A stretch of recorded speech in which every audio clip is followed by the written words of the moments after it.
आगे बढ़ेंगे और अब बात करेंगे दिल्ली की। तो दिल्ली में भी आज सुबह से ही बारिश हो रही है। महकमा मौसमियात के मुताबिक 9 जुलाई तक बारिश से लोगों को इसी तरह परेशानी का सामना करना पड़ेगा।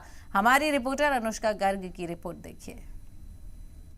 देश भर में मानसून के दस्तक देने के बाद से चारों तरफ मैदानी इलाकों से लेकर पहाड़ी इलाकों तक बारिश देखने को मिल रही है, जिसकी वजह से आम लोगों को खासा परेशानी का सामना करना पड़ रहा है। इस वक्त हमारी मौजूदगी दिल्ली में है, जहां बीते आधे घंटे से लगातार बारिश देखने को मिल रही है।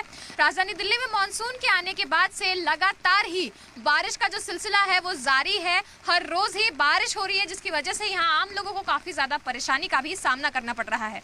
यातायात के ऊपर इसका सीधा असर पड़ रहा है। गाड़ियां जो है वो धीमी गति से चल रही हैं और ट्रैफिक जो है उसकी भी समस्या लोगों को काफी ज्यादा फेस करने को मिल रही है। जल जमाव की भी जो समस्या है वो भी काफी ज्यादा आम हो चुकी है, सिर्फ दिल्ली में ही नहीं बल्कि देश के अलग अलग हिस्सों में।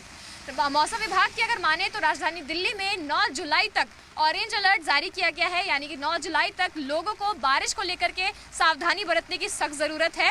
तापमान में इस बारिश की वजह से गिरावट आई है। जहां एक वक्त पर लोग चिपचिपी गर्मी से परेशान थे, वहीं मानसून के आने के बाद से तापमान जो है वो इस वक्त अगर हम बताएं तो मौसम विभाग के मुताबिक दिल्ली का जो आज का अधिकतम तापमान है वो 36 डिग्री सेल्सियस, तो वहीं जो न्यूनतम तापमान है वो 25 से 26 डिग्री सेल्सियस के आसपास बने रहने की संभावना जताई गई है।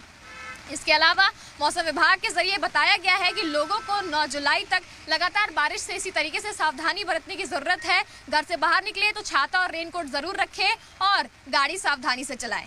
अनुष्का गर्ग, जी मीडिया, दिल्ली।